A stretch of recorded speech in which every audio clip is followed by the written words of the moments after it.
The growing risk of tropical diseases due to climate change. The World Health Organization reports dengue increased from 500,000 global cases in 2000 to 5.2 million nearly 2 decades later. But now scientists are using new tools like drones and AI to limit the spread of these diseases. Manuel Bojorquez has the story from Peru. Iquitos, Peru is the world's largest mainland city, which cannot be reached by road. So thick are the jungles and the waters around it, the city of about 500,000 can only be reached by plane or boat.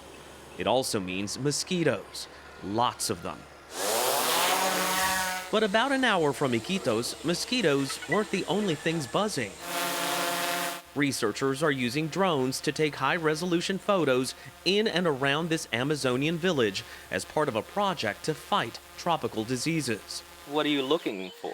We're looking for specifically in water bodies that are potentially breeding sites for malaria vectors, for mosquitoes. Brian Fernandez is part of the team. So the idea is to build a model that can predict where an outbreak can be. To even begin building that model, the team uses not only the drones, which can capture a shot every 3 seconds, but weather sensors to track conditions, even small recording devices to hear changes in what kinds of animals are roaming the area and what diseases they might bring. For the local kids, it's a novelty, but for Gabriel Carrasco, it's a way to help the children and their families. He's leading the research at the Cayetano Heredia Peruvian University in Lima. What we are trying to do is help people in really poor areas to survive. They're vulnerable in those areas. Exactly. Vulnerable in several ways.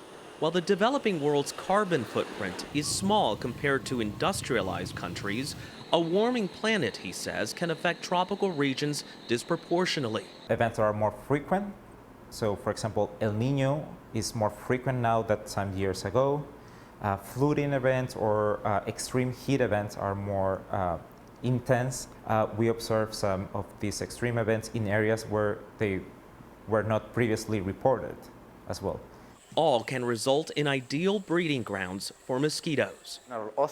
We visited this hospital in Iquitos just as Peru declared a health emergency due to surging cases of dengue, a mosquito-borne disease this young man was being treated for. Dr. Cesar Ramal Asayag specializes in infectious diseases. If you end up in the hospital, you're not working. Even worse to poor people, because not all the people have a salary and have to take some vacation days, 3 days. Tropical diseases cost affected households $33 billion a year in lost income and productivity, according to the World Health Organization.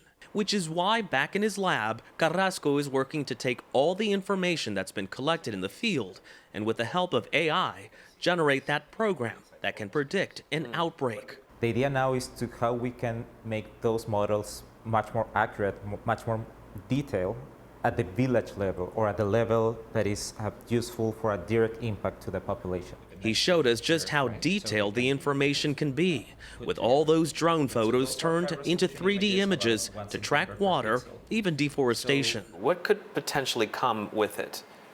So there's a lot of studies that show that malaria mosquitoes, for example, like recent deforested areas. Eventually, he says, the technology can help areas around the world with limited medicines, vaccines, and doctors deploy them strategically to help contain the spread. That model is still potentially years away. So for now, the team keeps searching for answers in the heart of the Peruvian Amazon. For CBS Saturday Morning, Manuel Bojorquez, Iquitos, Peru.